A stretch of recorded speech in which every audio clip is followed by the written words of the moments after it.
Assalamualaikum warahmatullahi wabarakatuh. Perkenalkan, saya Montik Sawamita dengan NIM 20240140232 dari kelas D ingin menjelaskan materi tentang submodalitis yang merupakan bagian dari pendekatan NLP atau Neuro Linguistic Programming. Submodalis adalah bagian dari pendekatan NLP atau Neuro Linguistic Programming. Ini adalah cara kita merekam pengalaman hidup secara detail melalui panca indera. Misalnya, saat kita mengingat kenangan bahagia, mungkin kita membayangkan gambaran yang cerah, suara tawa yang jelas, atau perasaan hangat di dada. Semuanya adalah bagian dari submodalitis. Kita memproses informasi dari dunia luar melalui 5 modalitas utama. Yang pertama yaitu visual, yang kedua auditori, yang ketiga kinestetik, yang keempat olfaktori, dan yang kelima yaitu gulfaktori. Dalam NLP, kita mengenal 5 modalitas utama.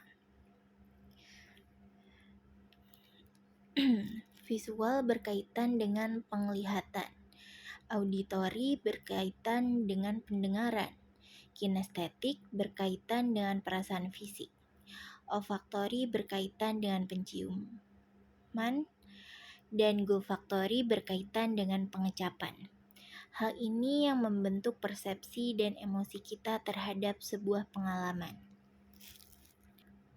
Dalam submodalitis visual, kita bisa mengenal apakah gambaran yang muncul dalam pikiran kita itu berwarna atau hitam putih, terang atau gelap, fokus atau buram, dekat atau jauh, dan diam atau bergerak. Misalnya nih, kita membayangkan wajah seseorang, tapi apakah wajah itu muncul besar, berwarna cerah, atau tampak jauh dan samar? Semua itu mempengaruhi cara kita merespon emosi terhadap memori tersebut. Suara juga memiliki submodalitis. Kita bisa mengingat suara yang tinggi atau rendah dari sebelah kiri, kanan, depan, atau belakang, dan apakah suara itu jelas atau samar, serta bagaimana ritmenya atau nadanya. Contohnya, saat kita mengingat suara ibu yang sedang menasihati, kita bisa mendengar nadanya, volumenya, atau arah suaranya. Hal ini memberi kesan yang berbeda pada setiap orang. Modalitas kinestetik berhubungan dengan perasaan atau sensasi tubuh. Kita bisa merasakan sensasi seperti tekanan, suhu, dan lokasi di tubuh. Misalnya, saat gugup, biasanya kita merasakan sensasi di perut, mungkin hangat atau bergetar. Semua ini juga bisa dikenali dan dimodifikasi untuk membantu pengelolaan emosi. Selanjutnya yaitu submodalitis olfaktori. Hal ini berkaitan dengan bau, seperti apakah aroma itu kuat atau lembut, suka atau tidak, atau bahkan aroma bisa memicu kenangan atau emosi. Misalnya, bau parfum tertentu bisa langsung mengingatkan kita pada seseorang. Selanjutnya yaitu gulfaktori, yaitu rasa.